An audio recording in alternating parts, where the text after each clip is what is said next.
welcome to Art with me, Miss Reed.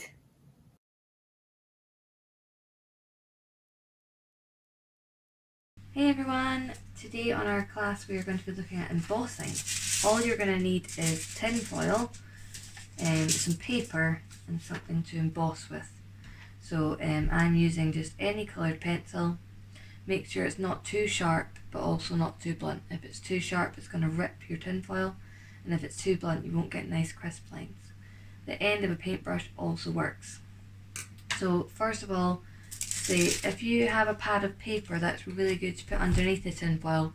If not, just try and layer up as many pieces of paper as you can. When you're laying the tin foil down, make sure you do the shiny side facing down. So you're that side up. And then you just get your piece of paper. This is A5, so I just cut an A4 piece in half. And then I just placed it on top of the tin foil. I'm going to start with the colouring pencil. You can do any design you want. To show you the technique, I'm just going to do some different kind of lines. You've got to press quite hard for it to emboss. And just use your other hand to kind of steady the paper down.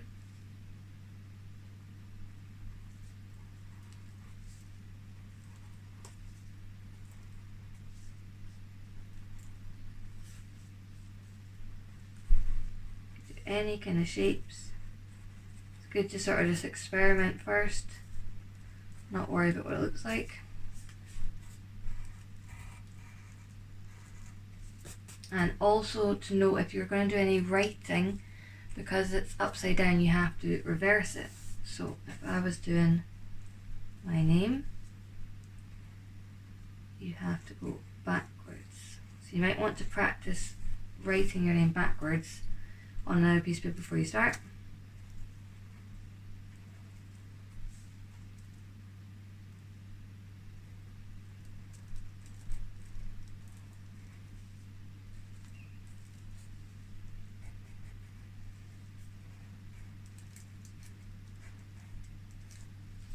And what else could I do?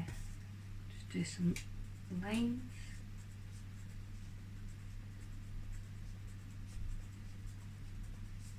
And a smiley face.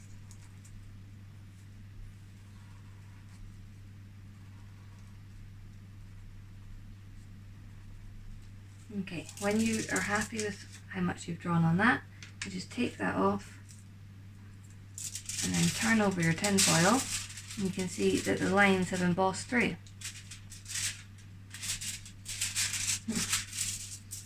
Another thing that's quite good to do, if you've got any sort of felt tip pens or Sharpies, I got these in Poundland, you can draw over your tin foil and fill in some of the lines you've made.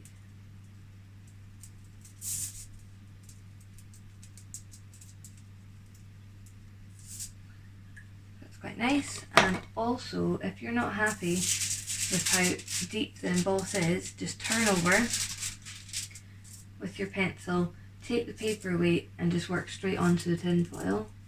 You have to be a bit more careful with the pressing because you don't have the paper. Sometimes you just need to go over the lines like that, and it might just work a little bit better.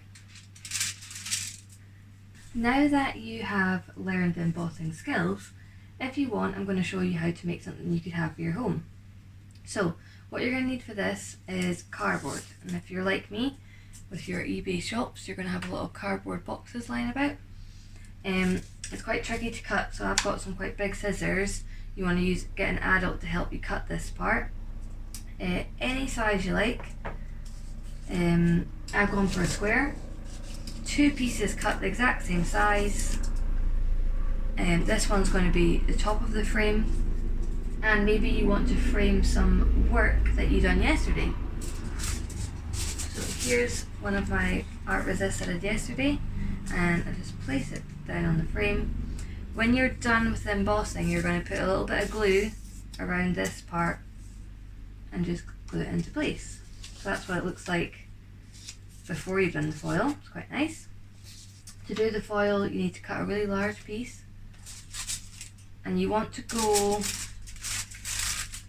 about 1 centimetre bigger than your cardboard. So what I did is I cut a big sheet of tin foil, and then I placed the cardboard, and I just, with a pencil, drew a line 1 centimetre round, so you've got a bit of border. That way, once you've done the embossing, you just have to fold it over and put a little bit of tape on the back of that frame. For the centre, I put my frame piece down on to my tin foil, and then I also made sure I had 1 centimetre gap. So I just pierced the hole, popped a hole through the tin foil, carefully cut that middle bit. You might want to get an adult to help you there.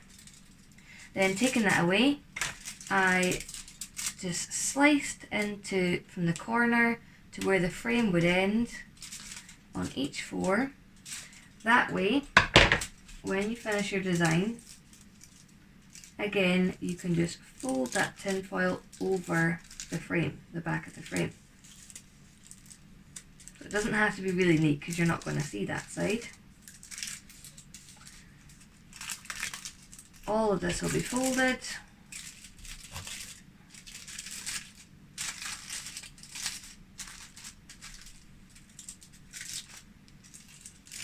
And taped down. So that will be a frame. That'll work. Obviously that will be all taped down. So, just like before, you're going to emboss this foil with anything you like. So I just fold down all the sides and get to work. I'm not going to use paper for this because it's quite challenging to cut that shape, so I'm going to have to be careful not to pierce any holes. So I'm just going to pattern all of this, and I'll show you the finished results.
Once you've finished your frame, you're going to want it to be able to stand up on the desk.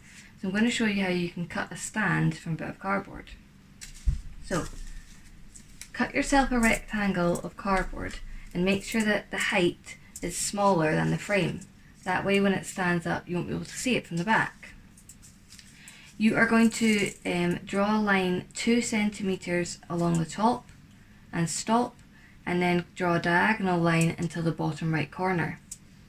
In this line here, you're going to go in 1.5 centimeters and drop down with a line there.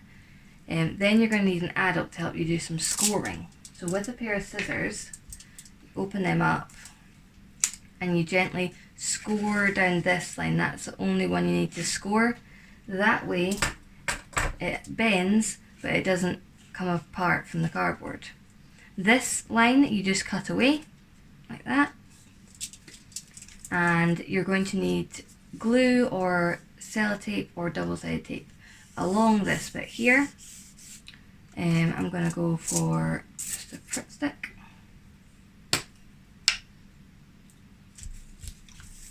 So only along that bit there.